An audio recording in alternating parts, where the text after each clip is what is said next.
नमस्कार दोस्तों, मैं आपका अपने यूट्यूब चैनल पर हार्दिक स्वागत करता हूं। आशा करता हूं आप सब लोग अच्छे होंगे। आज का हमारा टॉपिक है इंजीनियरिंग मैकेनिक्स। इंजीनियरिंग मैकेनिक्स जो है वो फर्स्ट पिलर है डिजाइनिंग के लिए, because it is use for finding out forces. Forces को जब हम एरिया से डिवाइड करते हैं तो हमें मिलता है स्ट्रेस, जो यूज होता है डिजाइनिंग के लिए। But it is a very useful tool to find out forces. आइए शुरू करते हैं। Definition: it is the study of forces and the effects due to these forces on the given body. यानी कि ये किसी भी बॉडी पे जो फोर्सेस लगे हैं इसको स्टडी करना, उसका इफेक्ट बॉडी पे इन फोर्सेस का, वो होता है इंजीनियरिंग मैकेनिक्स के अंदर हम स्टडी करते हैं। फॉर एग्जांपल, आपने एक बॉडी पर, ये बॉडी एक्स है, इसके ऊपर आपने एक फोर्स लगाया एफ, एक्स डायरेक्शन में। अब क्या हुआ, इसके ऊपर एक फ्रिक्शन फोर्स लगा एफ। मैंने माना है कि ये स्मूथ नहीं है, रफ है। Due to its weight M G, ये एक नीचे की तरफ ग्राउंड पर एक एम जी फोर्स लगाएगा, weight. Due to that M G, जो ग्राउंड है वो नॉर्मल रिएक्शन लगाएगा।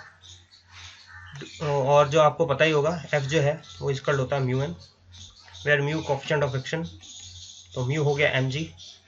और ड्यू टू दैट फोर्स हमें एक फ्रिक्शन मिला म्यू एम जी। यानी कि इस फोर्स की वजह से इस बॉडी के ऊपर जो इफेक्ट आए वो हम इंजीनियरिंग मैकेनिक्स में डिस्कस करते हैं। पार्ट्स ऑफ इंजीनियरिंग मैकेनिक्स में एक तो होता है मैकेनिक्स ऑफ सॉलिड, एक होता है मैकेनिक्स ऑफ फ्लूइड। हम पढ़ेंगे सॉलिड के बारे में। मैकेनिक्स ऑफ रिजिड बॉडीज के अंदर होता है स्टैटिक्स और डायनामिक्स। आगे हम इसके बारे में बात करेंगे।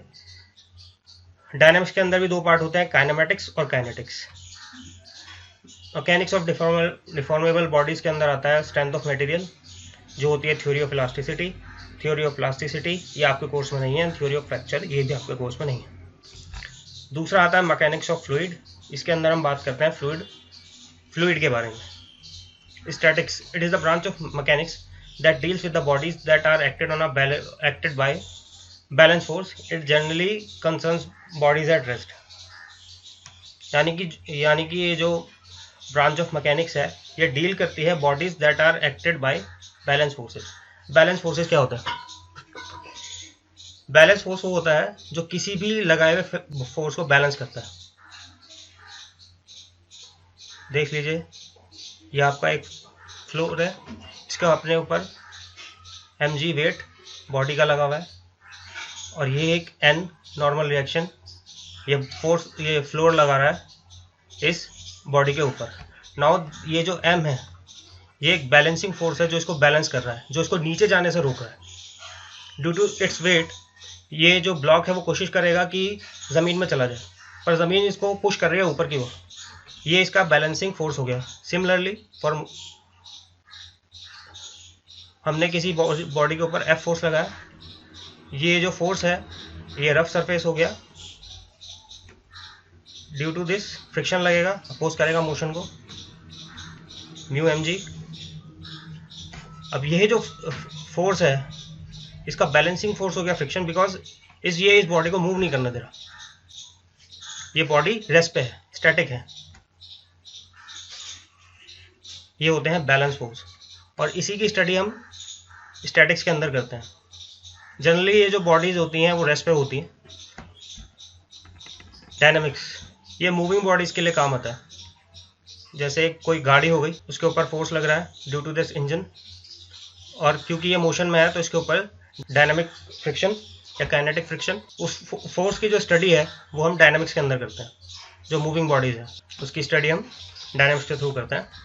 इसके अंदर दो पार्ट्स होते हैं, काइनेमेटिक्स और काइनेटिक्स। काइनेमेटिक्स जो होता है, जो मोटिव फोर्स है वो उसको स्टडी नहीं करता।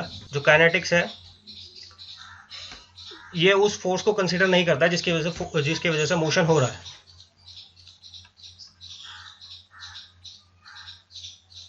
जैसे कि ये गाड़ी चल रही है, सॉरी मेरी ड्राइंग इतनी अच्छी नहीं है, इसके ऊपर गाड़ी चल रही है तो इसके ऊपर एक वेलोसिटी होगी, एक एक्सेलरेशन होगा, पर हम इसमें फोर्स को कंसीडर नहीं करते। वेलोसिटी, एक्सेलरेशन जो कंसीडर करते हैं। It generally depends on geometry of motion. Kinetics के अंदर क्या होता है, जो मोशन को कॉज कर रहा है उसकी स्टडी की जाती है। इसका बेस्ट एग्जांपल हो गया इम्पल्स, वर्क, इसके अंदर हम इसको स्टडी करते हैं काइनेटिक्स के अंदर। अजम्पशन, इंजीनियरिंग मैकेनिक्स के अंदर हम कुछ चीज़ें कंसीडर करते हैं। सबसे पहले तो हम ये कंसीडर करते हैं कि जो बॉडी है वो कम्प्लीटली रिजिड है, यानी कि ये नॉन डिफॉर्मेबल है, यानी कि हम इसके ऊपर इनफाइनाइट फोर्स लगाएंगे तब भी ये बॉडी डिफॉर्म नहीं होगी। हम इसके ऊपर इनफाइनाइटली फोर्स लगाएंगे तो ये बॉडी डिफॉर्म नहीं होगी। फॉर एग्जांपल ये एक बॉडी है, ये एक दीवार होगी मान लीजिए, आप इसके ऊपर धक्का लगा रहे हैं, तो ये हम एज्यूम कर रहे हैं कि भैया ये जो दीवार है वो नॉन डिफॉर्मेबल है, रिजिड बॉडी है, इसके अंदर कोई डिफॉर्मेशन नहीं हुआ। पर प्रैक्टिकली इसके अंदर थोड़ा बहुत डिफॉर्मेशन हुआ होगा, पर हम उसको नेग्लेक्ट कर देते हैं, क्योंकि रियलिटी में कोई भी जो स्ट्रक्चर है वो नॉन डिफॉर्मेबल नहीं होता। पर हम अपने एजम्पशन के लिए और स्टडीज़ को सिंपल करने के लिए ये मान लेते हैं। अगर कोई भी डिफॉर्मेशन होता है वो बहुत छोटा होता है, बहुत माइन्यूट, जिसको हम नेग्लेक्ट कर सकते हैं। इट इज़ एन एज हो रहा है इसके अंदर। ड्यू टू दैट, इसकी वजह से एक friction, due to this rough surface एक फ्रिक्शन जनरेट होगा म्यू एम जी के equal, which try to destroy that motion. आपने थोड़ा और फोर्स लगाया, फिर इसने अपने आप को एडजस्ट कर लिया और मोशन को डिस्ट्रॉय कर दिया। एक लिमिट को क्रॉस करने के बाद मान लीजिए F3, एक ऐसी स्टेज आएगी कि ये फ्रिक्शन जो है इस फोर्स को नहीं, ये मोशन नहीं स्टॉप कर पाएगा और गाड़ी आपकी चलने लगेगी। अब फोर्स इस F3 ने क्या किया, एक मोशन प्रोड्यूस किया है, तो F3 क्या हो गया, it produces motion,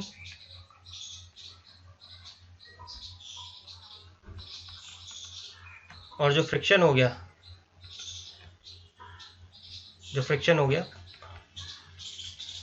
destroys motion.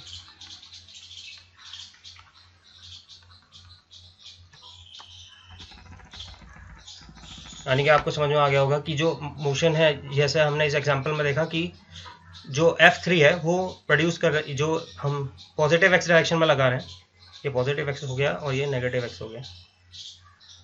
जो पॉजिटिव एक्स डायरेक्शन में हम फोर्स लगा रहे हैं वो ट्राई टू प्रोड्यूस कर रहा है मोशन प्रोड्यूस करने की कोशिश कर रहा है, और जो नेगेटिव एक्स डायरेक्शन में लगा, जो फ्रिक्शन जनरेट हो रहा है ड्यू टू रफ सरफेसेस, वो उसको डिस्ट्रॉय करने की कोशिश कर रहा है। एट द एंड एक ऐसा टाइम आएगा जो F3 है वो लिमिटिंग फ्रिक्शन से ज़्यादा हो जाएगा और मोशन प्रोड्यूस हो जाएगा। आई होप आपको समझ में आया हो। अगर आपको कोई भी समस्या हो प्लीज़ कमेंट कर दीजिएगा, मैं आशा करूँगा कि और अच्छा बेहतर तरीके से आपको समझा सकूँ। धन्यवाद। इफेक्ट्स ऑफ अ फोर्सेस, इसके इफेक्ट क्या होते हैं? It may change the motion of the body, that is if a body is at rest, therefore it may set in a motion. अभी हमने ऊपर वाले में एग्जांपल में देखा कि जो F3 फोर्स था उसने जो बॉडी रेस्ट में थी उसको मोशन में डाल दिया, मोशन में चला दिया। और कोई बॉडी ऑलरेडी इन मोशन में है उसको अंदर हम एक्सेलरेट कर सकते हैं। इसका बेस्ट एग्जांपल आपने देखा होगा गाड़ियों के अंदर। It may retard the motion, brakes, it can bring the body in rest, friction आपने देखा ही होगा।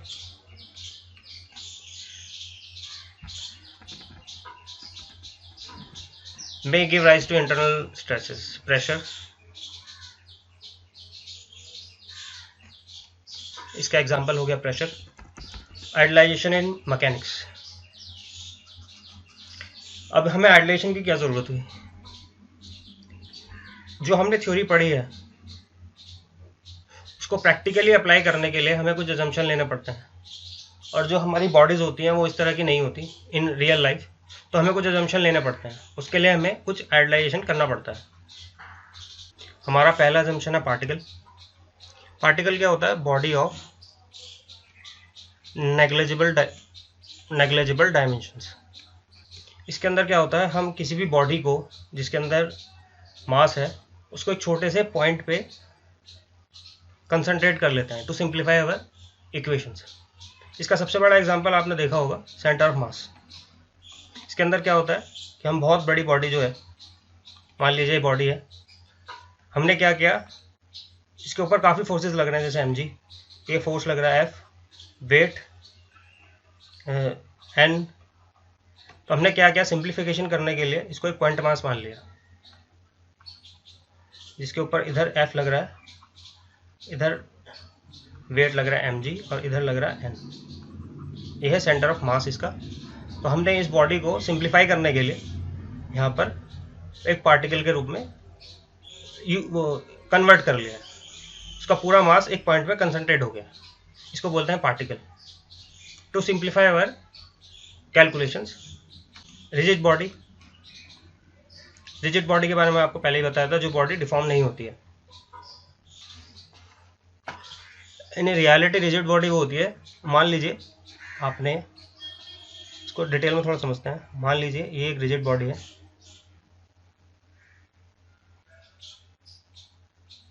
इसके ऊपर दो पॉइंट है, पॉइंट ए और पॉइंट बी। आपने इसके ऊपर एक फोर्स लगाया, अगर ये बॉडी रिजिड है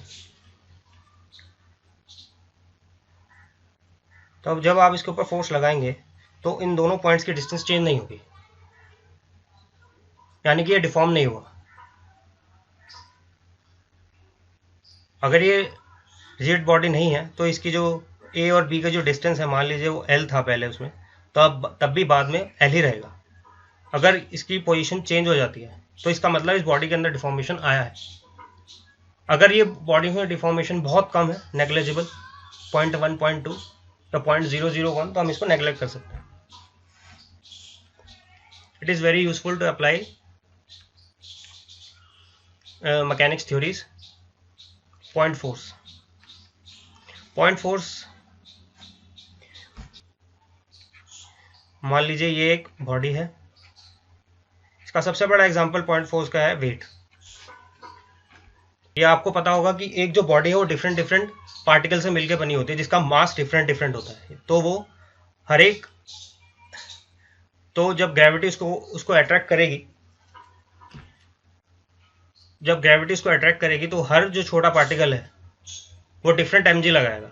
मान लीजिए ये m1g से बन गया, ये m2g, small m2g, small m3g, तो उसका हम एक कलेक्टिव पॉइंट फोर्स ले लेते हैं, जिसका जो हो गया mg, जो उसका वेट हो गया, और वो जो अप्लाई होगा वो उसके सेंटर ऑफ मास पे अप्लाई होगा, उसको बोलते हैं हम point force. To simplify our calculations, laws of mechanics, Newton's law of mechanics, it states that every body continues in the state of rest or uniform motion in a straight line unless it is compelled by an external agency on it। यानी कि अगर आप कोई body rest पे है तो वो rest पे रहेगी, और कोई बॉडी अगर मोशन में है, यूनिफॉर्म मोशन में, यानी कि एक्सेलरेशन नहीं है, तो वो यूनिफॉर्म मोशन में रहेगी, जब तक उसके ऊपर आप कोई फोर्स बाहर से अप्लाई नहीं करते हैं, यानी कि कोई एक्सटर्नल फोर्स नहीं लगाते हैं। इसका सबसे बड़ा एग्जांपल आपने देखा होगा, जब आप बस में होते हैं और सडनली आपको ब्रेक लगने वाला होता है तो आपकी बॉडी आगे की तरफ जाने लगती है। अगर वो एक्सेलरेट करता है तो आपकी बॉडी पीछे चली जाती है, और जब आप ब्रेक लगाते हैं, जब ड्राइवर ब्रेक लगाता है तो आपकी बॉडी आगे की तरफ शिफ्ट हो जाती है। Due to this Newton's law of first law of motion, जो है ये इनर्शिया को is also called law of inertia. जो कॉन्सेप्ट ऑफ इनर्शिया वो इसी से आया था, और ये क्वालिटेटिव डेफिनेशन है, ये क्वालिटी बताता है फोर्स की, क्वालिटेटिव डेफिनेशन है फोर्स की। Newton second law, F is होता है change in linear momentum in that direction, जिस डायरेक्शन में मोमेंटम चेंज हो रहा है उसी डायरेक्शन में फोर्स लगता है। अगर आप करें डीपी, डी होता है M V upon D T, mass को हमने अगर कांस्टेंट ले लिया D V upon D T, इसका तो हो गया एम ए, यानी कि फोर्स की डेफिनेशन हो गई M into a in that direction in which momentum is applied. अगर एक्स डायरेक्शन में हमने फोर्स लगाया है तो हमें एक्सेलरेशन भी एक्स डायरेक्शन का ही लेना होगा।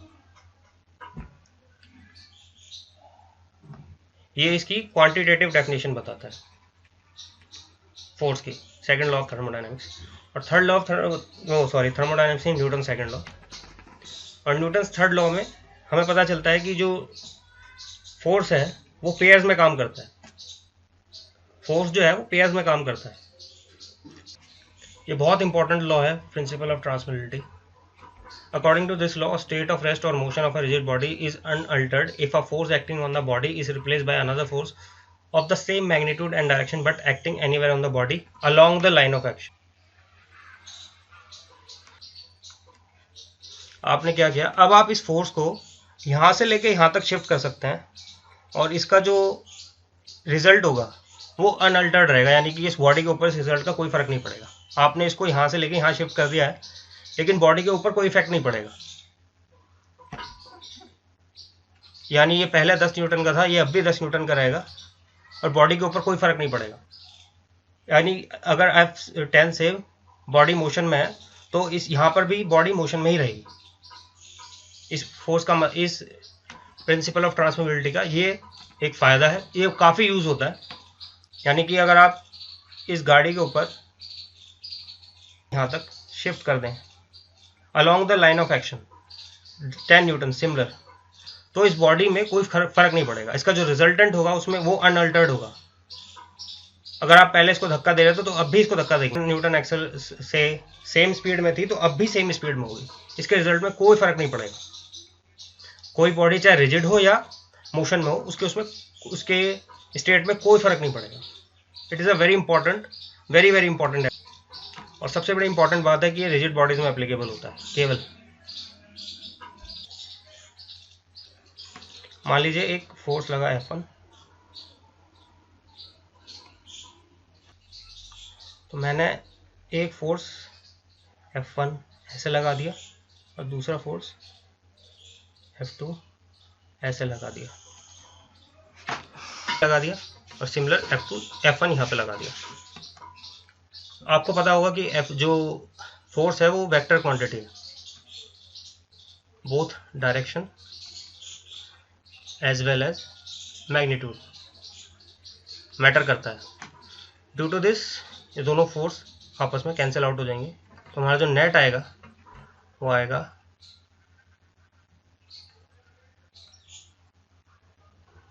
F1।